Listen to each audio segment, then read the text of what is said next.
గోరుచిక్కుడుకాయ కూరని ఇష్టపడని వాళ్ళు చాలామంది ఉంటారు. కానీ ఒక్కసారి ఈ విధంగా ట్రై చేసి చూడండి. ఇష్టం లేదు అన్న వాళ్ళు కూడా ఇంకొక స్పూన్ వేసుకొని తింటారు. ఇది వేడివేడి అన్నంలోకే కాదండి, రైస్, చపాతీ, పుల్కా, జొన్న రొట్టెలకు కూడా చాలా బాగుంటుంది. అండ్ ఇందులో చాలా హెల్త్ బెనిఫిట్స్ కూడా ఉన్నాయండి. వీడియోని చివరి వరకు చూడండి, అస్సలు స్కిప్ చేయొద్దు. Welcome to Saranya vlogs.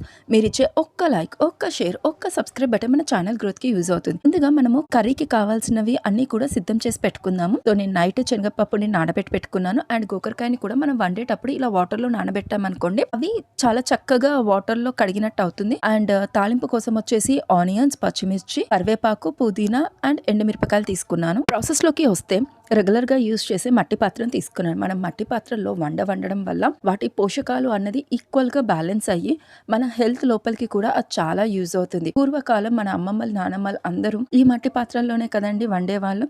So ప్రతి ఇంట్లో ఏదో ఒక మట్టి పాత్ర ఉండాలి అని కోరుకుంటాను. సో దట్ ఏంటి అంటే ఇప్పుడున్న పొల్యూషన్ లో మనం ఎంత ఆర్గానిక్ అని అనుకున్నా కూడా మన చేతికి వచ్చేసరికి ఎక్కడొక దగ్గర కెమికల్ ఉంటుంది.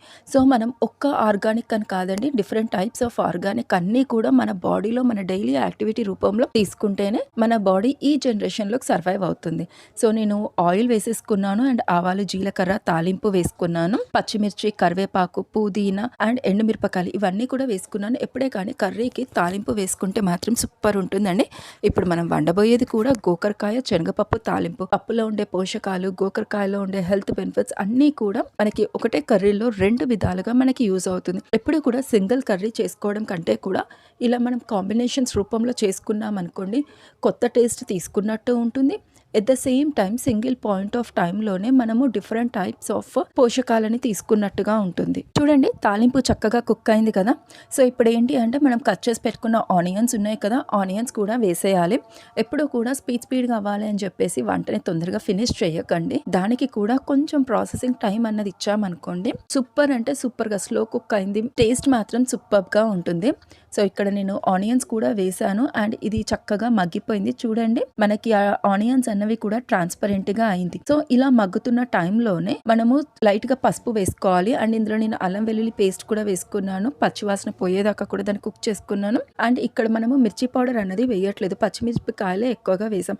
సో తాలింపులకు ఎప్పుడైనా సరే పచ్చిమిరపకాయలు వేస్తేనే బాగుంటుందండి, మిర్చి పౌడర్ కంటే కూడా. సో నాకు కర్రీకి ఎంత అయితే సరిపోతుందో మిర్చి అన్నది నేను అన్ని మిర్చీలు అందులోనే వేసాను. అండ్ ఆయిల్లో ఫ్రై చేశాను. సో దట్ ఏంటి అంటే మనం అన్నం తినేటప్పుడు, కర్రీ తినేటప్పుడు మనకు ఆ పచ్చిమిర్చి నోటికి వచ్చినా కూడా స్పైసీనెస్ అన్నది ఎక్కువగా ఉండదు. అండ్ నేను నైట్ అంతా కూడా శనగపప్పును నానబెట్టుకున్నాను. నైట్ అంతా కుదరకపోయినా కూడా ఒక 30 మినిట్స్ నుంచి 1 అవర్ వరకు మనము శనగపప్పుని నానబెట్టుకున్నాం అనుకోండి, సూపర్ గా ఉంటుంది. అండ్ ఇక్కడ శనగపప్పుని కూడా నానబెట్టుకొని ఒక 2 నుంచి 5 మినిట్స్ మనం చక్కగా టాస్ చేసుకున్నాము. శనగపప్పు కూడా చక్కగా మగ్గిపోయింది. అండ్ ఇప్పుడు మనం కడిగి పెట్టేసుకున్న గోకరకాయలు ఉన్నాయి కదండి, అవి కూడా మనం చిన్న చిన్నగా కట్ చేసుకోవాలి. కట్ చేసుకొని అవి కూడా ఇదే పప్పులో కడాయిలో వేసి చక్కగా కలిపేసుకోవాలి. సో మనము వాటర్ ఏమీ పోయడం లేదు, ఇది తాలింపు కాబట్టి ఎవ్రీ 2 మినిట్స్ ఒకసారి మనం చక్కగా కలుపుతూ ఉండాలి. చూడండి, ఆ పప్పు అయితే మాత్రం మంచిగా క్రిస్పీగా మెత్తగా అయిపోయింది. అండ్ ఇక్కడ గోకరకాయ వేసాను కదా, ఇది గోకరకాయ అన్నది ఫైబర్ క్వాంటిటీతో ఉంటుంది అండ్ కొంచెం హార్డ్ సబ్స్టాన్సెస్ కాబట్టి ఉడకడానికి ఖచ్చితంగా కొంచెం టైం పడుతుంది. సో స్పీడ్ అనేది వద్దు. అండ్ ఇది ఉడకడానికి మన రెగ్యులర్ ప్రాసెస్ ఉంది కదండి. సో ఒక ప్లేట్ పెట్టి ఆ ప్లేట్ మీద వాటర్ పెట్టేసి మనం మీడియం మంట మీద మగ్గిస్తాం. సో దట్ ఏంటి అంటే మనం డైరెక్ట్ గా వాటర్ పోయాం, బట్ వన్ డ్రాప్ అన్నది ఆవిరితోటి మనకు అందులో వెళ్ళిపోతుంది కాబట్టి ఆ వెజిటబుల్ ఏదైతే ఉందో అది చక్కగా కుక్ అవుతుంది. అండ్ టేస్ట్ కూడా సూపర్ గా ఉంటుంది. మీరు ఇలా ఒక్కసారి ట్రై చేయండి, ఆ టేస్ట్ మాత్రం అస్సలు మిస్ అవ్వరు. అండ్ ఇలా ఉంటే మనకి చపాతీస్ లో కానీ రైస్ లోకి కానీ పర్ఫెక్ట్ గా ఉంటుందండి. మన వీడియోస్ చూస్తున్న నా వ్యూవర్స్ కి అండ్ సబ్స్క్రైబర్స్ కి చాలా చాలా థ్యాంక్స్ అండి. బట్ ప్లీజ్ అండి, నేను ఒక 2-3 డేస్ నుంచి కొన్ని రీజన్స్ వల్ల వీడియోస్ పెట్టడం లేదు. సో నాకున్న సబ్స్క్రైబర్స్ వెళ్ళిపోతున్నారండి. ప్లీజ్ అండి, మళ్ళీ రీజాయిన్ అవ్వండి. అండ్ మన ఛానల్లో ఇంకా ఎలాంటి వీడియోస్ అప్లోడ్ చేయాలి అండ్ ఇంకా ఏ విధంగా ఉండాలి చెప్పాను కదండి. మన శరణ్య వ్లాగ్స్ లో కేవలం కుకింగ్స్ ఒకటే కాదు, ట్రావెలింగ్ ఉంటుంది, ట్రెడిషనల్ ఉంటుంది, అత్యాధునిక వాటివి కూడా ఉంటాయి. అండ్ టైలరింగ్ మీద కానీ, బ్యూటీ టిప్స్ మీద కానీ, అండ్ హెల్త్ బెనిఫిట్స్ కానీ, ఇంట్లో మనం చేసుకునే డైట్ ప్లాన్స్ కానీ, సింపుల్ లైక్ హోమ్ ఫ్యాట్ తగ్గించడము, ఫుడ్ డిఫరెంట్ టైప్స్ చాలా ఉంటాయి. బట్ ఇందులో ఎవరికి ఏది ఇష్టము అన్నది నాకు తెలియదు కదా. సో ప్లీజ్ అండి, ఇది మన ఛానల్, మన అందరి ఛానల్. అండ్ సబ్స్క్రైబర్స్ పెరగాలి, వ్యూస్ పెరగాలి అని నాకు ఉంటుంది కదా. సో దానందరికీ మీ అందరి దగ్గర నుంచి ఒక చిన్న సపోర్ట్ ఇవ్వరు. సో ఇంకా ఎలాంటి వీడియోస్ తీయాలి, దేని మీద ఎక్కువగా కాన్సన్ట్రేషన్ కాన్సన్ట్రేషన్ పెట్టాలి. సో అన్నవి మీరు నాకు చిన్న చిన్న టిప్స్ ఇచ్చారనుకోండి, మన ఛానల్ కూడా ఇంక్రీజ్ అవుతుంది. మన ఛానల్లో కూడా సబ్స్క్రైబర్స్ పెరుగుతారు. సబ్స్క్రైబర్స్ పెరిగితే వ్యూస్ కూడా పెరుగుతుంది. సో చూడండి, ఇక్కడ నేను వాటర్ పెట్టాను కదా, 1 డ్రాప్ అన్నది చక్కగా కుక్ అవుతుంది. సో ప్లీజ్ అండి, మన ఛానల్ని ఫస్ట్ టైం చూసిన వాళ్ళైతే ప్లీజ్ అండి సబ్స్క్రైబ్ చేసుకోండి. అండ్ ఇంకా సబ్స్క్రైబ్ చేసుకుని వాళ్ళంటే ప్లీజ్ అండి సబ్స్క్రైబ్ చేసుకోండి. ఈ కాడ నుంచి మన ఛానల్లో మళ్ళీ రెగ్యులర్గా వీడియోస్ అప్లోడ్ చేయడం జరుగుతుంది. కొంచెం హెల్త్ బాగాలేదండి, ఇప్పుడు క్లైమేట్ అందరూ కూడా ఫేస్ చేస్తున్నారు కదా, మీరు నా వాయిస్ కూడా తేడా వచ్చేసింది కదా, అందుకని చెప్పేసి అసలు మాట్లాడడానికి కూడా రాలేదు. చాలా థ్రోట్ ఇన్ఫెక్షన్ అయింది, fever and cold, so cough, అందుకని చెప్పేసి వాయిస్ ఓవర్ ఇవ్వడానికి ఇబ్బంది అవుతుంది అని చెప్పేసి నేను వీడియోస్ అన్నది పెట్టలేదు. ప్లీజ్ అండి మళ్ళీ నా సబ్స్క్రైబర్స్ మనకు వచ్చేసేయండి. అండ్ ఇప్పుడు గోకరకాయ చూడండి 30% అనేది కుక్ అయిపోయింది. అండ్ శనగపప్పు కూడా చక్కగా ఆయిల్లో ఫ్రై అయిపోయింది. మనం ఇలా ప్లేట్ పెట్టి వాటర్ పెట్టడం వల్ల ఇందులో మనకు వచ్చేది ఏంటి అంటే, డైరెక్ట్గా వాటర్ పోస్తే కర్రీ కొంచెం టేస్ట్ అనేది తగ్గుతుంది. బట్ ఇలా హాట్ వాటర్ పోసినా, ఇలా 1 డ్రాప్ పెట్టినా కూడా ఆ టేస్ట్ అనేది మనకు అలాగే ఉంటుంది. అండ్ ఎప్పుడు కూడా మనం స్లో కుక్ మీద అండ్ ఇంకొకటి మట్టి పాత్రల్లో చేస్తాం కాబట్టి టేస్ట్ అనేది సూపర్గా ఉంటుంది. అండ్ ఇప్పుడు ఇందులో ఉన్న పోషకాల గురించి తెలుసుకుందాం.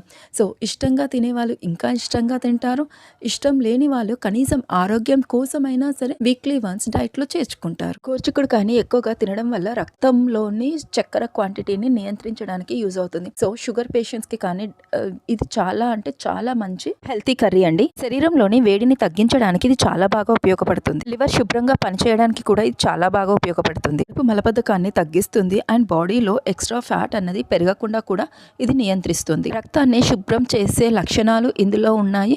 అండ్ చర్మ సౌందర్యానికి కూడా ఈ కర్రీ అన్నది ఉపయోగపడుతుంది. ఇమ్యూనిటీని పెంచే గుణాలు ఇందులో ఉన్నాయి. అండ్ బరువు తగ్గించడానికి కూడా ఇది చాలా బాగా యూజ్ అవుతుంది. శనగపప్పులో ప్రోటీన్ ఎక్కువగా ఉండి శరీరానికి బలాన్ని వెంటనే అందిస్తుంది. ఎక్కువసేపు ఆకలి కాకుండా చూస్తుంది. అండ్ కండరాల బలానికి కూడా ఇది యూజ్ అవుతుంది. రక్తహీనతను తగ్గించడానికి సహాయం చేస్తుంది. అండ్ ఎముకల్లో బలాన్ని పెంచడానికి కూడా ఇది ఉపయోగపడుతుంది. చూడండి, మన గోరుచిక్కుడుకాయ శనగపప్పు తాలింపు అన్నది 99% ఫినిష్ అయిపోయింది. సో ఇంట్లో ప్రిపేర్ చేసుకున్న గరం మసాలా ఉంది కదా, అది ఒక స్పూన్ వేసి చక్కగా కలిపేసేయాలి. గరం మసాలా వేసిన వెంటనే కూడా స్టవ్ ఆఫ్ చేయొద్దని, మినిమం ఒక 2 minutes అన్నది అది స్లో కుక్ అవ్వాలి. అప్పుడే కదా మసాలా మొత్తం కూడా పడుతుంది. అండ్ లాస్ట్లో కొంచెం కొత్తిమీర వేసి స్టవ్ బంద్ చేస్తే అయిపోతుంది. అండ్ ఇందులో ఇంకా చాలా పోషకాలు ఉన్నాయండి. గోరుచిక్కుడుకాయని అండ్ శనగపప్పుని కలిపి తినడం వల్ల కార్బోహైడ్రేట్స్ అండ్ ప్రోటీన్స్ని రెండింటిని కూడా మనం బ్యాలెన్స్ చేయడం అవుతుంది. అండ్ ఇది చిన్న పిల్లల దగ్గర నుంచి పెద్దవాళ్ళ దాకా కూడా ఎంతో ఇష్టంగా తినే one of the best healthy recipe అండి. తక్కువ ఆయిల్ తోటి టేస్టీ అండ్ హెల్తీ కర్రీ అనేది సిద్ధమవుతుంది.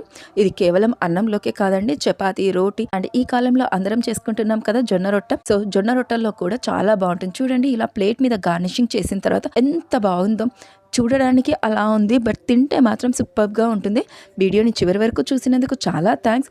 ప్లీజ్ అండి, అలా వెళ్తూ వీడియోకి ఒక లైక్, మన ఛానల్కి ఒక సబ్స్క్రైబ్ బటన్ చేయండి ప్లీజ్.